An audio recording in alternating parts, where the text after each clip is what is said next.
Shalom, mes bien-aimés. Donc aujourd'hui, nous allons continuer notre thème sur l'évangélisation donc, de nos cités, quartiers, lotissement, voilà. Tout ce que nous connaissons, donc nous allons continuer.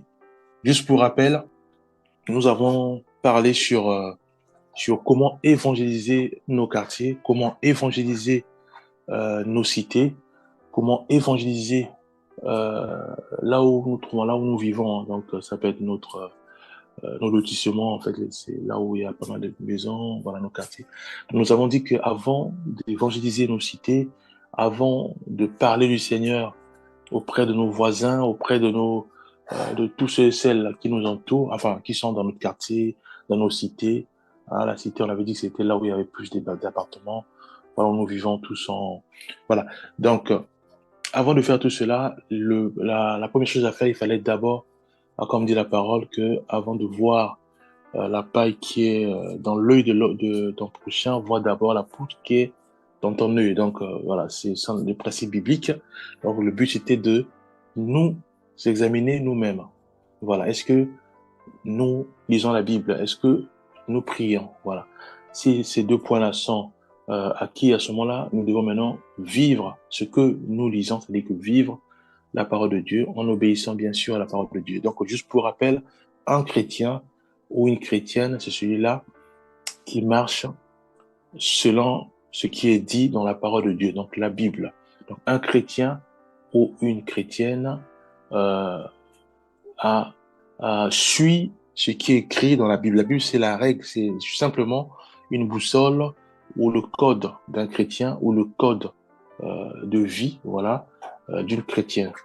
Voilà, donc nous devons d'abord nous examiner nous-mêmes pour être sûr que nous vivons dans l'obéissance à la parole de Dieu, nous pratiquons ce que nous lisons, voilà. Et à ce moment-là, une fois que Dieu nous fait grâce, voilà, Dieu nous fait grâce, euh, donc de manière à lire sa parole de Dieu, à vivre sur la parole de Dieu, voilà, à véhiculer l'amour tout autour de mes frères, mes sœurs, mon père, ma mère, mon épouse, ou les époux de nos sœurs, enfin, ou voilà, si je suis une sœur, donc auprès de mon époux, voilà, à ce moment-là, je dois maintenant prier pour que Dieu m'aide aussi à dupliquer, enfin, répercuter ce que j'ai appris du Seigneur, hein, la façon de, puisque quand je lis la Bible, je sais tout ce que le Saint-Esprit me guide, m'éclaire, et à ce moment-là, je transmets ce que j'ai appris auprès de mon époux, de mon épouse, de mes enfants, de mon père, de ma mère, ma sœur, voilà, auprès de ma famille, hein, la famille proche. Et à ce moment-là, maintenant, je touche aussi ma famille, enfin mes grands-parents, voilà, ma famille proche comme ma famille éloignée. Voilà, donc une fois que il y a des bons témoignages et des bons retours dans, dans ma famille, c'est-à-dire que maintenant nous prions ensemble, si je suis, je gère une famille, donc euh, mon époux ou bien mon épouse avec mes enfants, nous prions à la maison, voilà, sans forcer, sans obliger. Donc, c'est naturel maintenant. Donc, on prie constamment, on prie en famille, ou moi et mon frère, ou moi et mon petit frère, ou moi et ma sœur, ou moi et ma grande sœur. Voilà, nous prions euh, simplement, nous prions sans insistance, enfin, sans insister l'autre. Voilà, donc nous pratiquons réellement la parole du Seigneur, voilà, à ce moment-là, donc il y a ce qu'on appelle les témoignages. Donc on voit les fruits de ce que, de ce que toute ma famille, moi compris, voilà, nous sommes façonnés à l'image de la parole de Dieu, voilà, à l'image de Jésus-Christ. Voilà, donc tout ça pour le faire, bien sûr, nous devons prier, Seigneur, de la manière que tu m'as formé, de la manière que tu m'as enseigné ta parole, de la même manière que tu m'as ouvert les yeux et éclairé sur ta parole, fais cela aussi dans la vie de mon père, fais cela aussi dans ma mère, fais cela aussi chez mes frères, chez mes sœurs, fais cela aussi auprès de mon époux, auprès de mon épouse, auprès de, de mes enfants, auprès voilà, de mes grands-parents. Voilà, c'est dans la prière. Et à ce moment-là, on peut aller les voir, on partage et voilà, on prie ensemble. Voilà. Le but, c'est vraiment de maintenir, bien sûr, avec le Saint-Esprit, maintenir cette chaleur de la prière, de l'obéissance à la parole de Dieu, cette chaleur de rechercher davantage à se ressembler à Jésus-Christ, cette chaleur de prier ensemble en famille. Voilà, c'est ça le but. Et à ce moment-là, donc, il y a des témoignages. Donc, il y a des fruits, finalement, des fruits de mon implication avec le Seigneur sur le changement de ma vie, de la vie de tous ceux et celles qui m'entourent au niveau familial. Voilà. Une fois que je vois les fruits, une fois que voilà, il y a des témoignages, à ce moment-là, maintenant, je peux sortir de ma maison ou de mon appartement et ce qu'on appelle faire ce qu'on appelle le repérage. C'est-à-dire quoi? Avec mes yeux, je regarde maintenant ma cité, je regarde les appartements qui forment ma cité, je regarde les lotissements, ça veut dire que les maisons qui forment notre lotissement, je regarde mon quartier et à ce moment-là, je dis Seigneur, maintenant guide-moi, oriente-moi, fais-moi grâce euh, de prier maintenant pour ma cité, de prier maintenant, soit pour mon voisin, voilà, on peut commencer petit à petit, soit pour, voilà, si je suis dans un lotissement, prier pour une maison, deux maisons, voilà. Le but, c'est quoi? C'est de, de manifester la foi et de voir les fruits de ma foi. Voilà, je m'explique. Je dis, Seigneur, par exemple, on va dire, mon voisin en face est malade. Voilà, je veux un changement radical. Je prie dans mon cœur. Je n'ai pas besoin de le voir, sauf si c'est le Saint-Esprit qui m'envoie. Je prie davantage. Seigneur, manifeste ta miséricorde. Touche ma voisine, touche mon voisin. Voilà, je prie comme ça. Et après, si le Seigneur me met à cœur d'aller la voir comme c'est ma voisine, je peux la voir. Et on peut parler de tout et de rien. Et puis à ce moment-là, maintenant, je lui parle un peu du Seigneur. Voilà. Jusqu'au point où le Saint-Esprit touchera son cœur et à ce moment, je continuerai à prier pour elle dans mon cœur, au loin, et pourquoi pas aller encore la voir, la visiter puisqu'elle est malade. Voilà, prier aussi pour elle. Voilà, bien sûr, avec l'orientation du Saint-Esprit. Le but à moi, c'est de voir une transformation et que ma voisine puisse témoigner. Voilà, pourquoi je le fais? Je le fais simplement parce que je suis chrétien et en tant que chrétien, je suis obligé de véhiculer l'amour de Christ qui est en moi afin que ma voisine qui est en face puisse aussi expérimenter cet amour de Christ qui change, qui transforme et qui délivre. Parce qu'en fait, voilà, qui délivre, qui guérit aussi. Voilà, c'est aussi simple que ça. Parce qu'un chrétien ou une chrétienne suit les recommandations de Jésus-Christ qui nous demande à nous de parler de lui tout autour de nous, donc de parler de sa parole, et pour que aussi mon voisin, ma voisine puisse être aussi sauvé, avoir son salut. Voilà, c'est simple, c'est un peu simple que ça. Si je repose la question, pourquoi je dois prier pour ma cité? Pourquoi je dois prier pour les gens qui sont dans mon quartier? Et je le fais tout simplement parce que j'aime Jésus-Christ et je veux aussi que de la manière qui m'a transformé moi, qui puisse aussi le faire pour mon quartier, pour ma cité, pour, voilà, tous ceux qui m'entourent. Alors, il m'a transformé de quoi? Soit il m'a délivré de la drogue, et je veux aussi que mon quartier, qui est rempli de la drogue, puisse aussi être délivré, comme il l'a fait en moi. Il m'a guéri de maladies chroniques, et je veux aussi que ma voisine, ou mon voisin, ou tout mon quartier qui souffre, puisse aussi être guéri comme moi j'ai été guéri par le Seigneur Jésus-Christ. Voilà. Donc c'est juste par amour. Je prie pour le changement radical de mon quartier, de ma maison, de mes parents, de, de ma cité, par amour. Parce que j'aime Jésus-Christ. Il m'a aimé, il m'a guéri, il m'a restauré, il m'a fortifié, il m'a transformé. Et je veux aussi que tout mon quartier soit transformé. Pour nous. Alors, si je le fais et que il y a des témoignages, tout mon quartier est totalement guéri de l'addiction, de toutes sortes d'addictions, tabagisme, drogue, impulsivité, séduction, prostitution. Voilà, à ce moment-là, c'est ce qu'on appelle les fruits. C'est ça les fruits. Voilà, la Bible dit que quels sont les fruits de ta foi? Voyons-nous, mes bien-aimés. Alors, est-ce que ce sont des cordes qu'on met au cou? Non. C'est par amour que je le fais. Voyons-nous. C'est par amour que je le fais.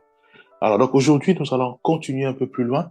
Maintenant, l'idée, c'est de se dire, OK, nous avons le, le, le processus et maintenant, on sait tous que c'est le Saint-Esprit qui doit nous convaincre, qui doit nous orienter. C'est pour ça que nous devons prier.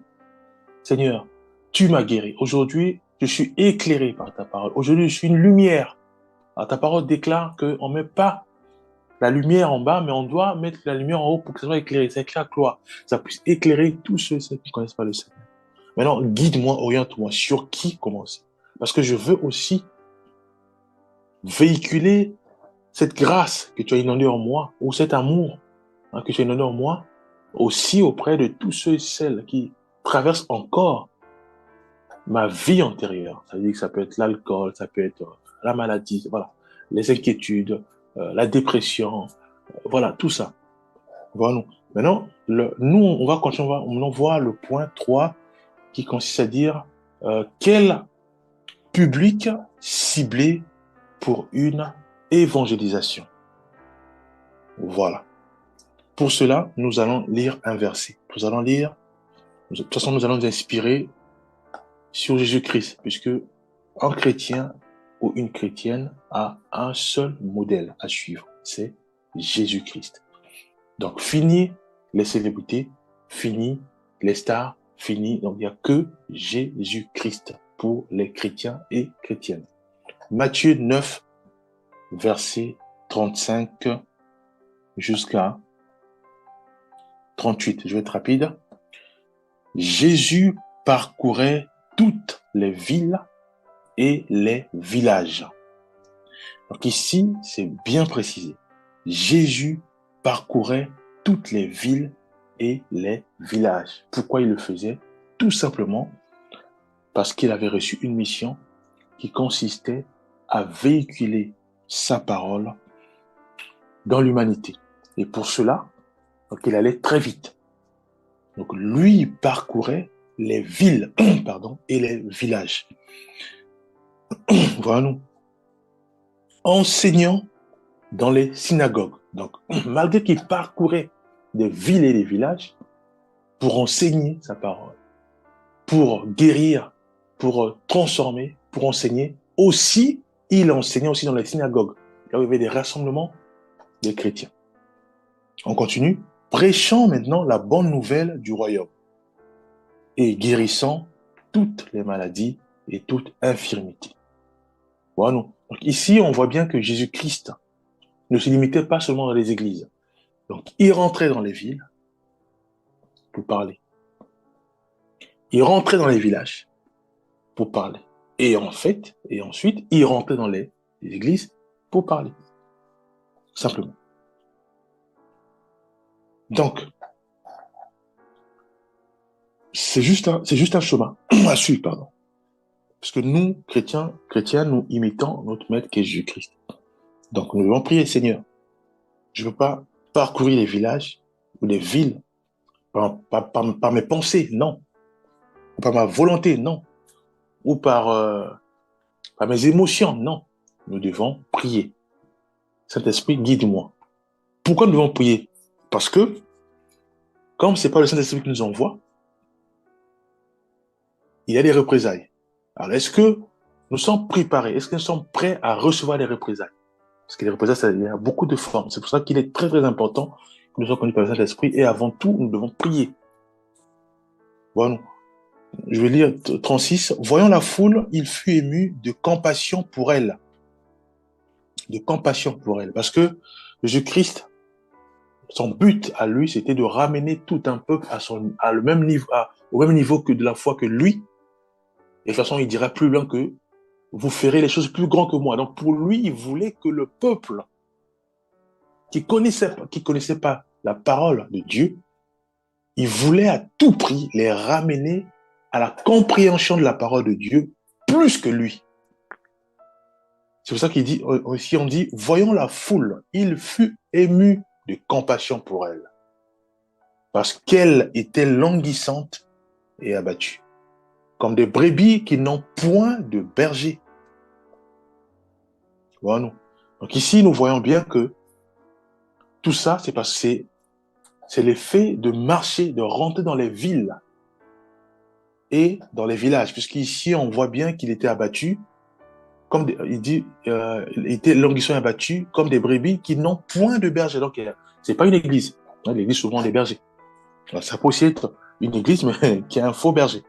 Voilà. Voilà. Donc ici, on voit bien que c'est un peuple ou une foule qui suivait Christ, hein, quand il allait dans ces villages. Voilà, mes bien-aimés.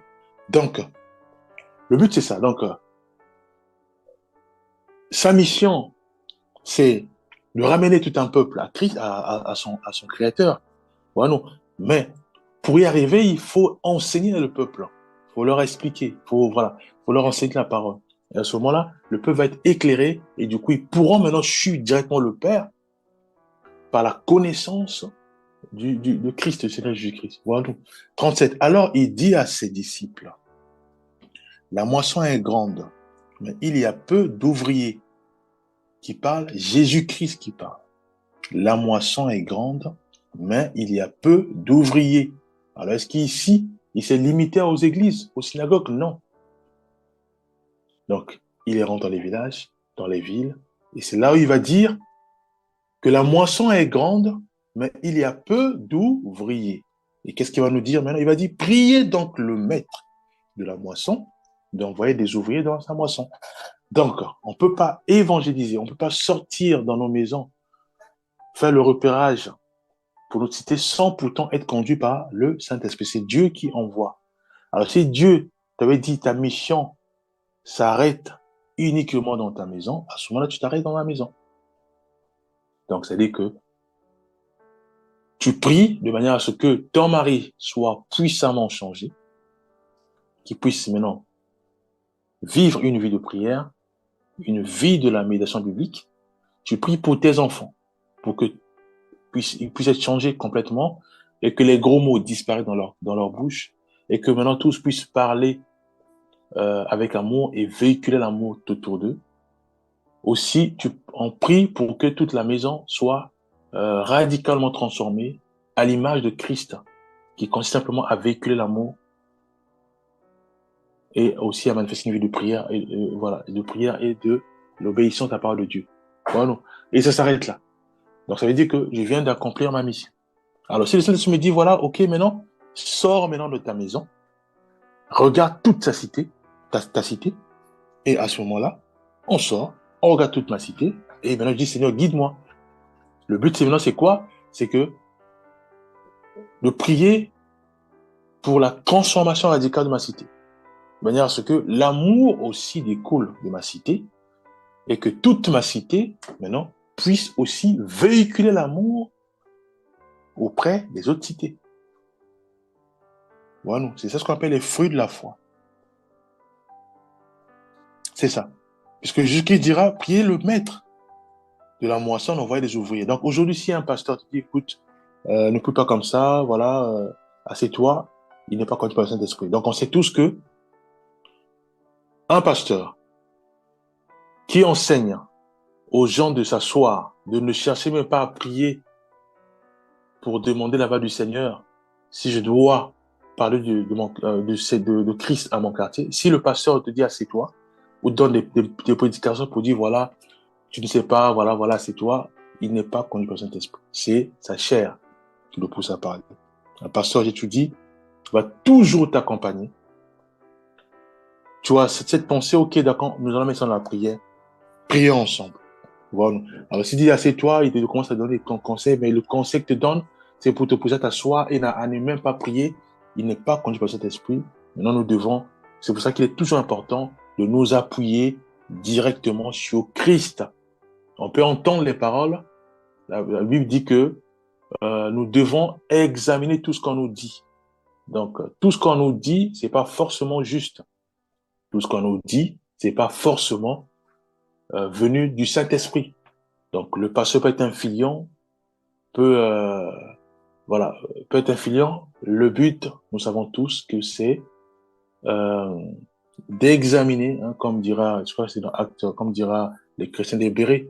Donc, ils examinaient tout ce qu'on leur disait sur la base de la Bible pour voir si ce qu'on leur dit concorde à la parole de Dieu.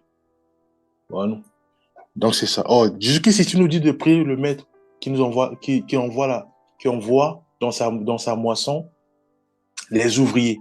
Ça peut être nous, comme ça peut être d'autres personnes.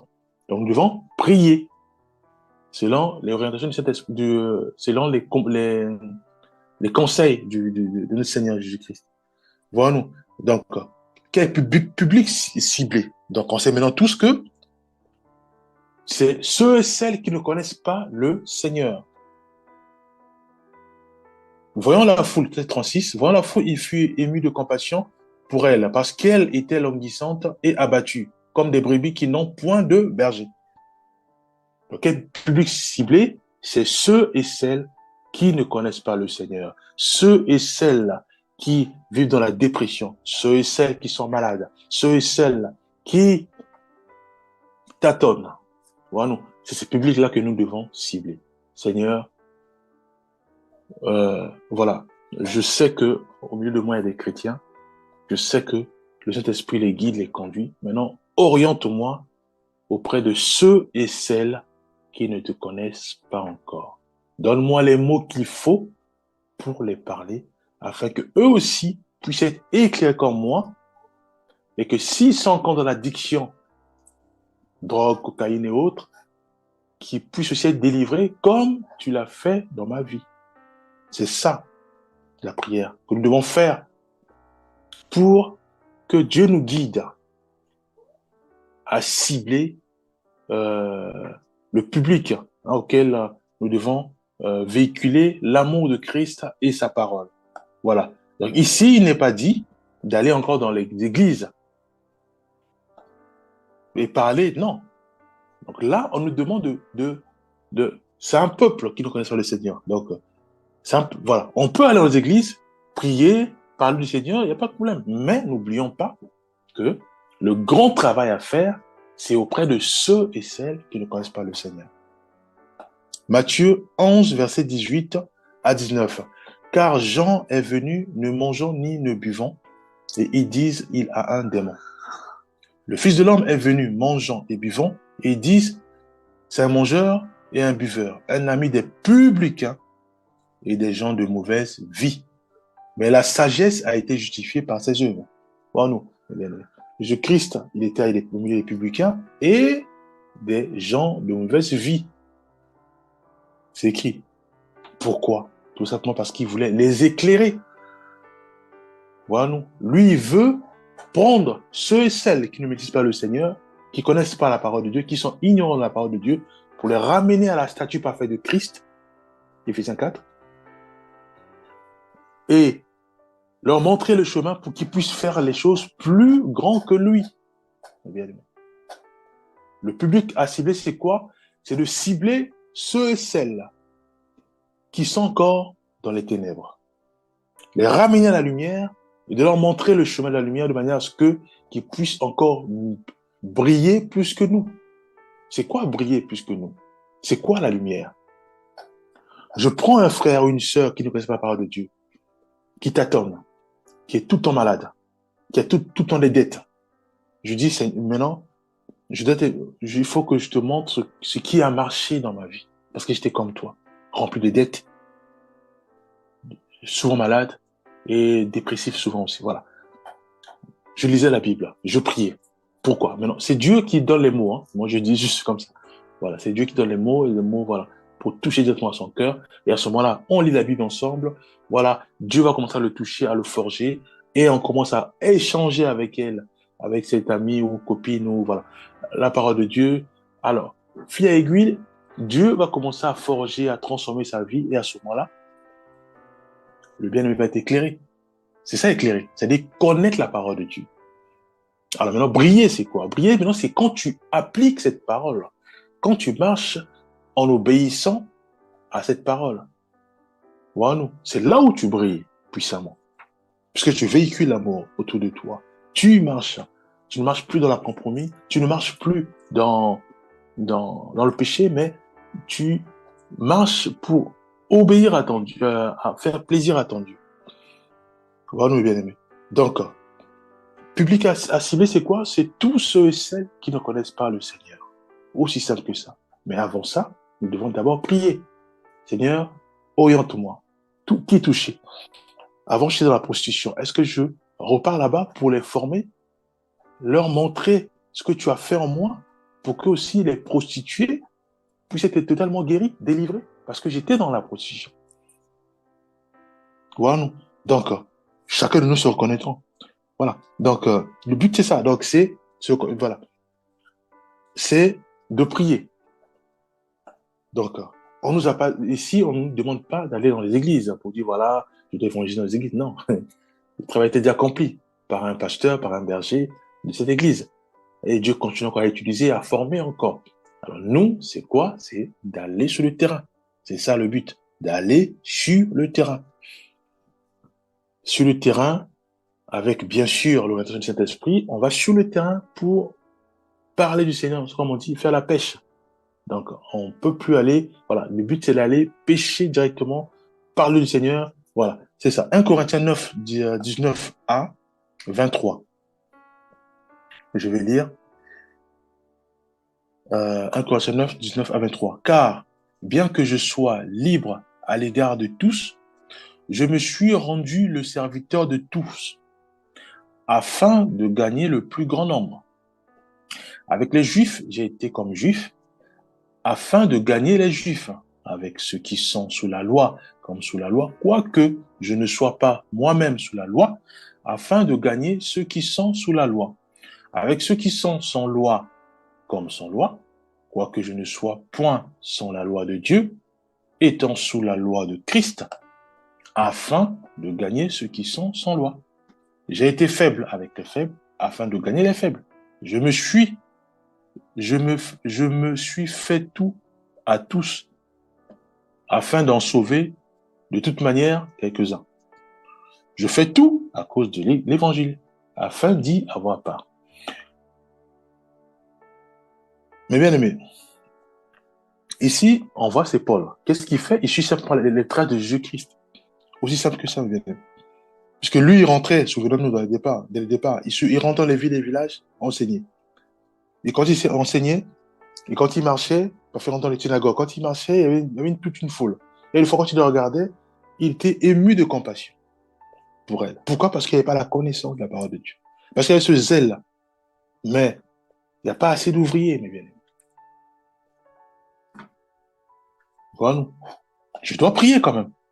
Alors, est-ce que je dois dire non, non, non, ça ne me concerne pas? Non, prie d'abord. Peut-être que c'est ton appel. Prie, c'est important. Paul, c'est ce qu'il a fait. Il a prié. Et Dieu, le Saint-Esprit l'utilise puissamment. Aujourd'hui, qu'est-ce qu'il fait? Il a les stratégies du Saint-Esprit. Quelles sont les stratégies? C'est aussi simple. Il dit quoi? Il dit, avec les Juifs, j'étais comme les Juifs. Donc, en fait, la stratégie, c'était quoi? De s'introduire au milieu des Juifs. Faire comme eux. Mais son but, c'était pas de faire réellement comme eux, mais c'était de leur parler du Seigneur, de leur montrer la lumière, de leur parler la parole de Dieu pour les gagner à Christ.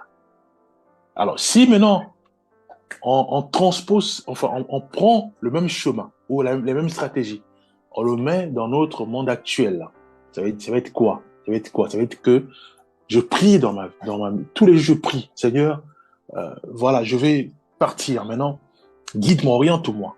Dieu va te guider. À ce moment-là, tu rentres chez les prostituées. Tu parles avec eux.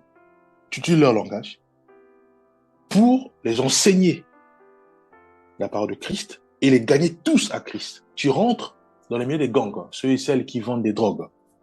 Tu parles leur langage. Le but, c'est de leur enseigner le Christ afin qu'ils puissent arrêter de vendre la drogue. Tu rentres dans les milieux des gangs, ceux et celles qui tu parles de la violence. Tu parles leur langue. Le but, ce n'est pas qu'eux ils puissent te consumer pour que tu puisses t'enrober ou t'enrober dans les gangs. Non. Le but, tu parles leur langue pour les enseigner la parole de Christ et les ramener à Christ. Tu rentres dans le milieu de tous ceux qui font des tatouages. Ouais, ils aiment ça. Ou ceux qui aiment faire ce qu'on appelle, ils aiment soulever les fers, là, les barres de fer.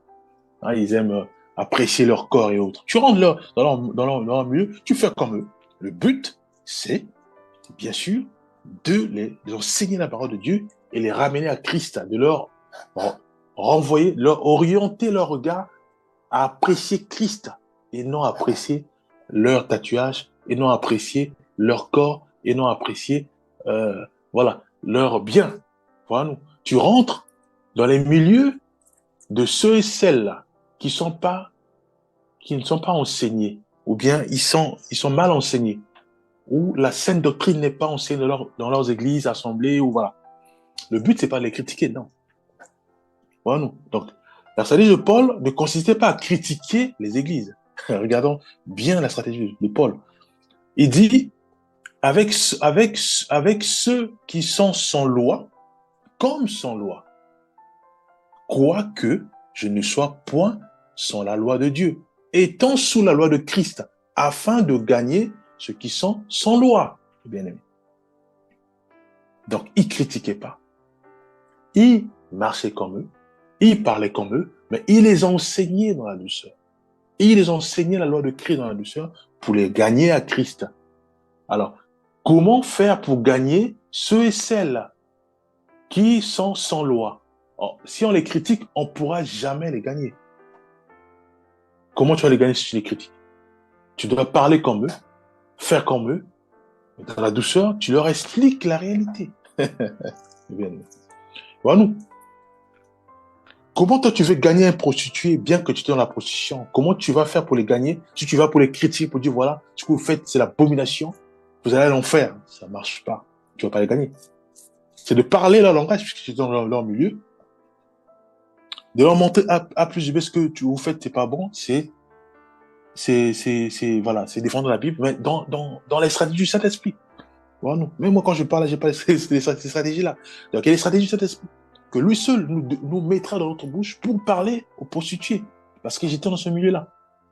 Voilà. J'ai utilisé l'exemple voilà, jusqu'à les gagner à Christ. Mais si on les critique, on ne pourra pas les gagner, puisque il y aura ce qu'on appelle vote de face. Tu me critiques, ah, mais donc c'est toi qui nous bien. Mais avant, tu étais avec nous. Voilà. Ça donne les choses chez Chamaï. Voilà. La stratégie de Paul, pas de Paul, la stratégie du Saint-Esprit, qu'a mis en Paul, c'est puissant. Voilà. J'ai été faible avec les faibles, afin de gagner les faibles. Je me suis fait tout à tous, afin d'en sauver de toute manière les uns. Il dit quoi? Il dit, je me suis rendu le serviteur de tous. Aujourd'hui, si on dit à un frère, écoute,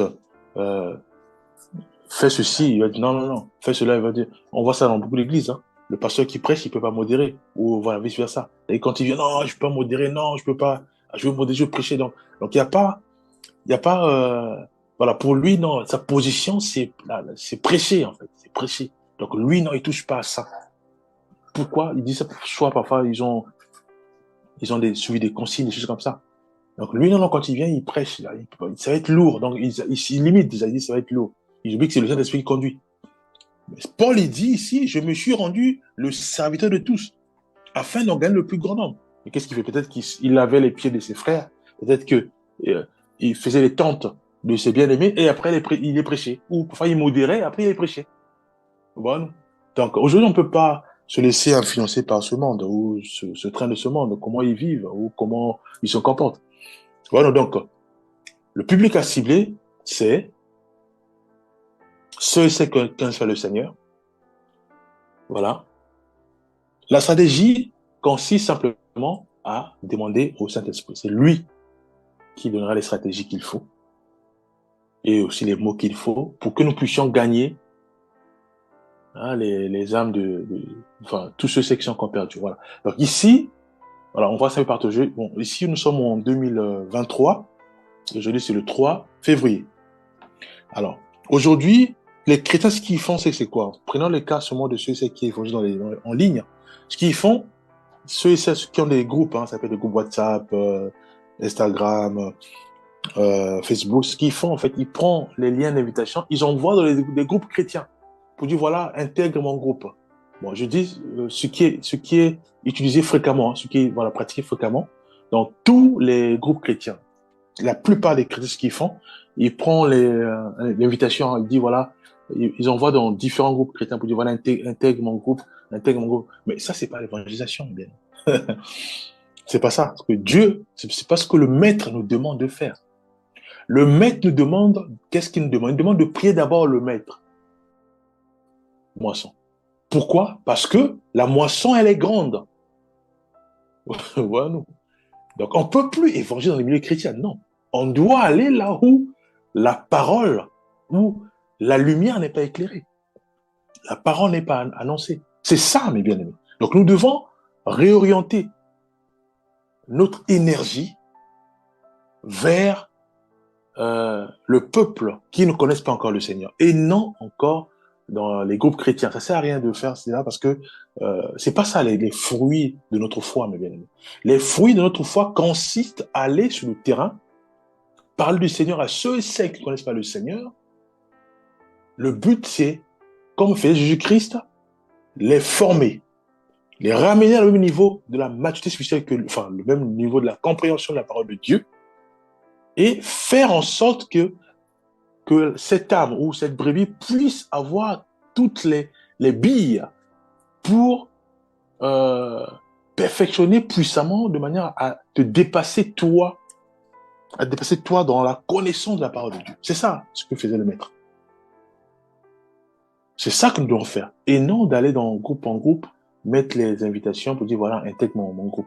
Justement, il y en a beaucoup, hein, il y a d'autres manières de faire. Il y a beaucoup de gens qui font, mais j'ai préféré juste dire ce qui est fréquemment utilisé aujourd'hui. À notre époque, c'est les gens ils vont dans les groupes pour donner des invitations, pour dire voilà, intègre mon groupe. Voilà ce que j'étais là à partager. Donc, pour résumer, le public à cibler, c'est ceux et celles qui ne connaissent pas le Seigneur. C'est aussi simple que ça. Alors, pour le faire, nous devons toujours nous laisser conduire par le Saint-Esprit. Voilà, je veux prier. Père céleste, nous te bénissons parce que tu nous as enseigné, moi compris. Aide-nous, Père, à nous déployer puissamment. Père, nous voulons, avec humilité et foi, trouver digne à tes yeux. Père, aussi témoigner par nos fruits qui découlent de notre foi. Fortifie chacun de nous, Père, au nom puissant de Jésus-Christ, nous avons ainsi prié. Amen.